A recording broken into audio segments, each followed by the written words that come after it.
এখানে উপস্থিত আছেন আমাদের জেলা পরিষদের কর্মকর্তা মাহমুদ জানা মহাশয়, উপস্থিত আছেন যুব সভাপতি ভাই সুমিত, উপস্থিত সঙ্গীতালী পঞ্চায়েত সমিতির সভাপতি, আইনজীবীদের আমাদের সভাপতি বা এখানে যারা দায়িত্বে রয়েছে, এখানে আরো জনপ্রতিনিধিরা রয়েছে। আমি আর সকলের নাম আলাদা করে বলছি কিনা, এখানে উপস্থিত আমার সকল শ্রদ্ধেয় নেতৃবৃন্দ এবং উপস্থিত এই এলাকার সমস্ত পক্ষী মানুষ, ব্যবসায়ী বন্ধু, আমাদের কর্মী সমর্থকরা এবং আমাদের গলার আওয়াজ যতদূর অবধি যাচ্ছে আমি আপনাদের প্রত্যেককে জানাই আমাদের তৃণমূল কংগ্রেসের পক্ষ থেকে ইংরাজি নববর্ষের আন্তরিক শুভেচ্ছা, ভালোবাসা, অভিনন্দন এবং সারা।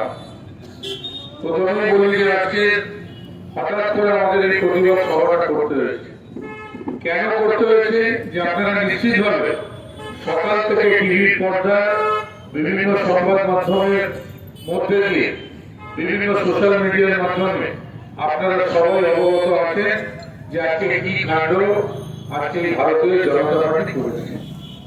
আজকে এমন একটা বর্বর সরকার কেন্দ্রে রয়েছে, এমন একটা অসভ্য সরকার কেন্দ্রে রয়েছে যারা কোন বিরোধী রাজনৈতিক দল যাতে তারা গণতান্ত্রিক ভাবে তাদের রাজনৈতিক কর্মকাণ্ড করতে পারে, কোন বিরোধী রাজনৈতিক দলকে তারা গণতান্ত্রিক ভাবে কোন কর্মকাণ্ড করতে দিতে চায় না। তারা চায় সমস্ত বিরোধী রাজনৈতিক দলের কি করে কর্তরোধ করা যায়। তারা চায় বিরোধী শূন্য একটা রাষ্ট্র ব্যবস্থা, সেই রাষ্ট্র ব্যবস্থার মধ্যে থেকে তারা মনে করে যে কোন বিরোধী কণ্ঠস্বর যেন না থাকে। কিন্তু তারা জানে না যে এই রাজ্যের নেত্রীর নাম মমতা বন্দ্যোপাধ্যায়, অন্য কোন নেতা নেত্রীর নাম নয়। এবং মমতা বন্দ্যোপাধ্যায় একমাত্র নেত্রী যিনি একবার নয় বারবার ভারতীয় জনতা পার্টিকে ইঞ্চিতে ইঞ্চিতে একদম বলতে পারি চোখে চোখ রেখে সারা ভারতবর্ষের মধ্যে একটাই মাত্র নেত্রী যিনি লড়াই করেন, তার নাম হচ্ছে মমতা বন্দ্যোপাধ্যায়। তাই মমতা বন্দ্যোপাধ্যায় তৃণমূল কংগ্রেসকে টাইট দেওয়ার জন্য বহুদিন ধরে নরেন্দ্র মোদীজি, অমিত শাহ আর আমাদের এই পূর্ব মেদিনীপুরের মেজর খোকা তারা প্রত্যেক মুহূর্তে চেষ্টা চালিয়ে যাচ্ছে। আজকে ভাবুন তো, গণতন্ত্র আজকে বিপন্ন, গণতন্ত্র আজকে ধ্বংসের মধ্যে দিয়ে যাচ্ছে। কি অবস্থা দেখুন, জীবনে ভারতবর্ষে আমরা এই জিনিস দেখিনি। এর আগে অনেক সরকার দেখেছি আমরা, কিন্তু এইরকম একটা অসভ্য বর্বর জঙ্গি সরকার আমরা দেখিনি। আজকে ভাবুন, তৃণমূল কংগ্রেসকে টাইট দেওয়ার জন্য সামনে ভোট, এক মাসের মধ্যে বিধানসভা নির্বাচনের নির্ঘণ্ট প্রকাশ হবে, বিধানসভা নির্বাচন আসন্ন। এই সময় বেঁচে বেঁচে তৃণমূল কংগ্রেসের আইটি সেক্টর যারা দেখে, সোশ্যাল মিডিয়া যারা করে, আমাদের এন্টায়ার আইটি গ্রুপ যাদের মাধ্যমে পরিচালিত হয় সেই পরামর্শদাতা সংস্থা, তার কাছে আজকে সকাল থেকে তাদের যে কর্মরা তার বাড়িতে ইডিয়েট চলছে আর অফিসে ইডিয়েট চলছে।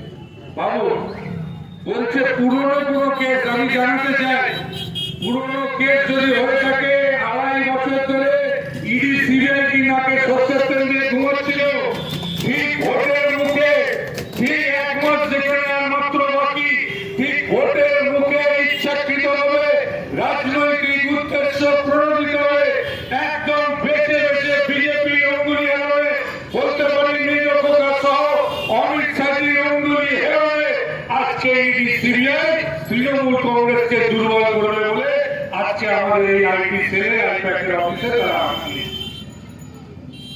আমাদের ভাবতে অবাক লাগে যে কোন দেশে আমরা বাস করছি। ভাবো, একে কেন্দ্রীয় বঞ্চনা, একটা টাকা কেন্দ্র দিচ্ছে না, রাজ্যের ভাড়ারে জিএসটির টাকা তুলে নিয়ে চলে যাচ্ছে, এক্সাইজের টাকা তুলে নিয়ে চলে যাচ্ছে, ইনকাম ট্যাক্সের টাকা তুলে নিয়ে চলে যাচ্ছে, সার্ভিস ট্যাক্সের টাকা তুলে নিয়ে চলে যাচ্ছে, কাস্টমসের টাকা তুলে নিয়ে চলে যাচ্ছে। আর রাজ্যের যে পাওনা টাকা, সেই পাওনা টাকা পর্যন্ত দিতে পারে না এই কেন্দ্রীয় বর্বর বিজেপি সরকার। সেই জায়গা থেকে দাঁড়িয়ে একদিকে বঞ্চনা, একদিকে বাংলার মানুষের পেটে লাথি মারছে তাদের অবহেলা, আর অন্যদিকে ইচ্ছাকৃতভাবে তৃণমূল কংগ্রেস যাতে আগামী বিধানসভা নির্বাচনে সঠিকভাবে প্রার্থী চয়ন না করতে পারে তার জন্য বেছে বেছে আমাদের সংস্থার উপরে সহযোগী সংস্থার উপরে তাদের আক্রমণ কি করেছে চলুন আমাদের আপনারা জানেন বিধানসভা হলে একটা প্রার্থীদের বিভিন্ন ডাটা কালেক্ট করতে হয় প্রার্থীদের সমস্ত তথ্য একটা জায়গায় নিতে হয় সেই কাজে আইটি সেক্টরের সহযোগী সংস্থা আলপা করছিল আর ঠিক সময় একদম বিজেপি অঙ্গুলি হয়ে ইডি সিবিআই ইচ্ছাকৃত হবে ওই ডাটাটা চুরি করতে চাইছিল এরা জেনে রাখবেন এরা ভদ্র হচ্ছে একটা চোর এরা ডাকাতের থেকে হবে এরা চাইছে যাতে তৃণমূল কংগ্রেসকে দুর্বল করা যায় অর্থাৎ এই প্রার্থীদের ডাটা কালেক্ট করে চুরি করে আমরা সেই তথ্য নেব নিয়ে হয়তো 3-4টা কমানো পলিসি রয়েছে প্ল্যান এ যে কে কে প্রার্থী হচ্ছে জেনে নেব প্ল্যান বি এই প্রার্থীদের যে ডাটা আছে সেই ডেটা কালেক্ট করে আমরা তাদের ভয় দেখাবো বলবো তোমরা যদি তৃণমূল কংগ্রেস করো প্রার্থী হও তাহলে আগামী দিনে তোমাদের ঘরে ইডি সিবিআই কন্ট্যাক্ট থেকে শুরু করে সবাইকে নিয়ে দেবো প্ল্যান 3 তাদেরকে অন্যভাবে আর্থিকভাবে কিভাবে তাদেরকে একদম দুর্বল করে দেওয়া যায় তার প্রচেষ্টা শুরু হলো অনেকগুলো পরিকল্পনা নিয়ে ইডি সিবিআই আশঙ্কায় ভাড়া নিয়েছে জীবনে ভাবতে পারে একটা ভোট কুশলী সংস্থা তাদের কাজ হচ্ছে বিভিন্ন রাজনৈতিক দলকে পরামর্শ দেয়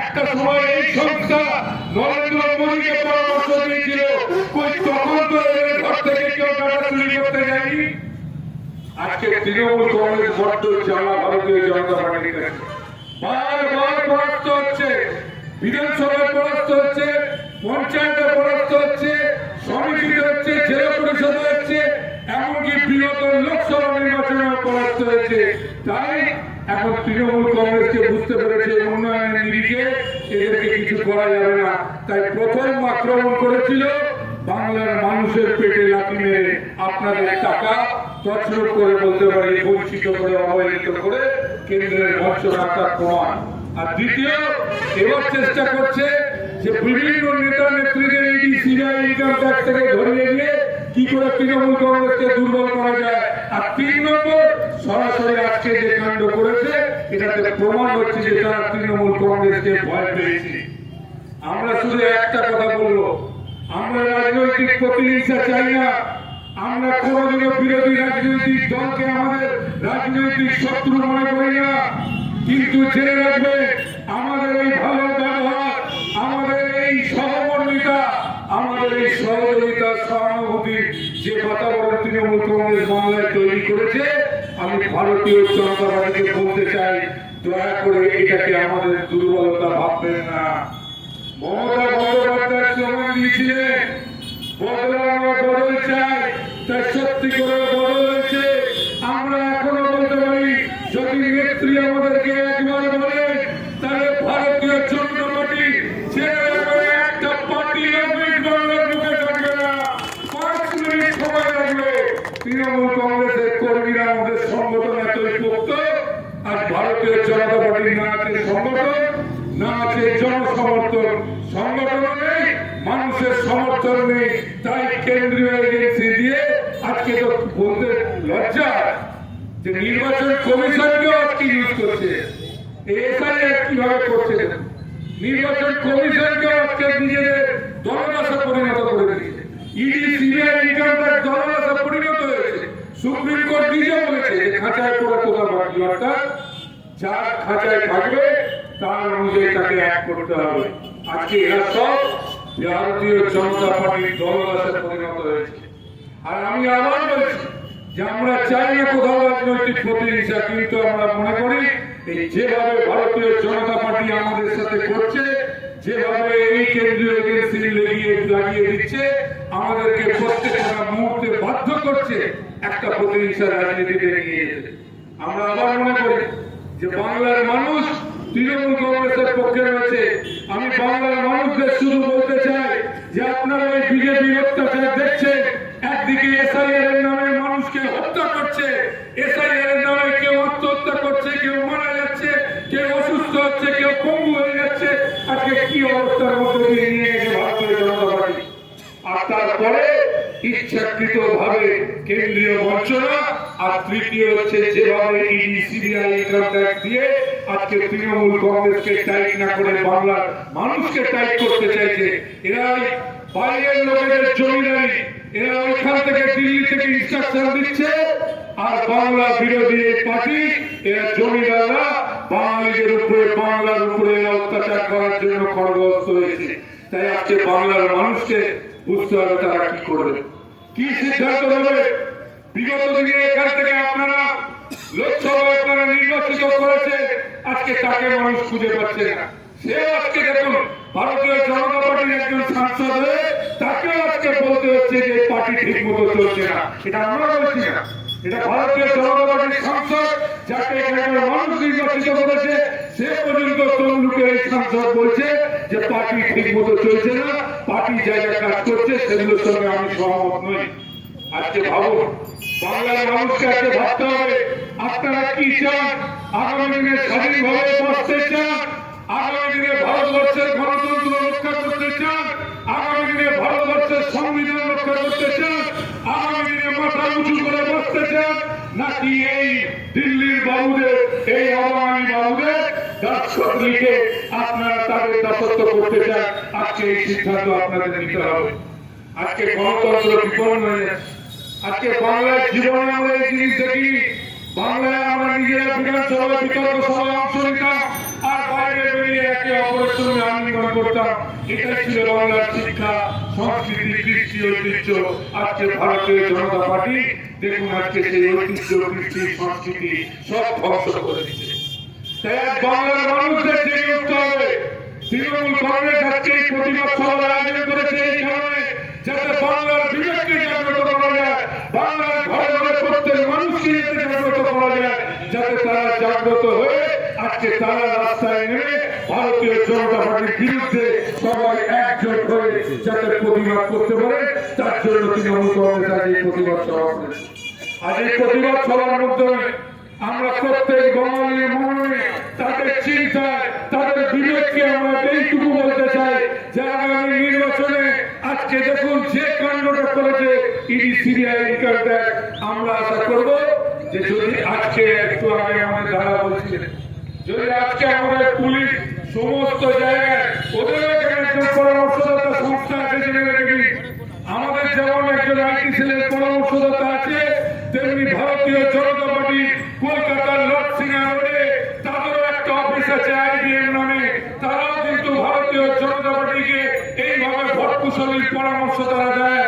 যদি আজকে মনে করেন মুখ্যমন্ত্রী মমতা বন্দ্যোপাধ্যায়ের প্রতিহিংসা করার নয় বলে আজকে যদি তাদের অফিসগুলোতে আমরা এই সমস্ত কাণ্ড করতাম, তাহলে আজকে ভারতীয় জনতা পার্টি কোথায় যেত? ইচ্ছাকৃতভাবে করছে, ইচ্ছাকৃতভাবে তৃণমূল কংগ্রেসকে দুর্বল করার চেষ্টা হচ্ছে। তাই আমি আমার কর্মীদের বলবো, শুধু একটা জায়গায় প্রতিবাদ সভা নয়, দিকে দিকে কাল থেকে আগামী 3 দিন লাগাতার গ্রামে গ্রামে, পাড়ায় পাড়ায়, অঞ্চলে অঞ্চলে, বাড়িতে বাড়িতে প্রচার করুন এই ভারতীয় জনতা পার্টি এই যে গণতন্ত্র হত্যা করার যে চক্রান্ত যারা করছে, যারা হিটলারের কায়দা করছে, যারা বাঙালিদের ভাতে মারতে চাইছে, যারা বাংলাকে ধ্বংস করতে চাইছে, যারা বাংলার স্বাধীনতাকে হরণ করতে চাইছে, তাদের বিরুদ্ধে চারিদিকে গর্জে উঠুন। আর আগামী বিধানসভা নির্বাচনে আরে এত বোকা যে জানে না যে নেত্রীর নাম মমতা ব্যানার্জি। কোন কত হামলা করে করো, যত করো হামলা, আবার জিতবে বাংলা, এই স্লোগান নিয়ে আমাদেরকে রাস্তায় নামতে হবে। যত করো হামলা, জিতবে আবার বাংলা, আর নেত্রীর নাম মমতা ব্যানার্জি। আজকে দেখেছেন তো করতে গেছিল এইটি সকাল 7টা থেকে চারিদিকে তল্লাশি। মমতা বন্দ্যোপাধ্যায়ের নেত্রীর নাম ভারতবর্ষে জেনে রাখবেন, নরেন্দ্র মোদী পর্যন্ত যদি কাউকে ভয় পায় তার নাম হচ্ছে মমতা বন্দ্যোপাধ্যায়।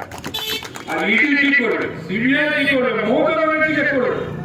আন্দোলন করে যার জীবনটাই হচ্ছে আন্দোলনের মাধ্যমে মানুষের সাথে থাকার জীবন, তাকে ধমকে চমকে ভয় দেখিয়ে কিছু করা যাবে না।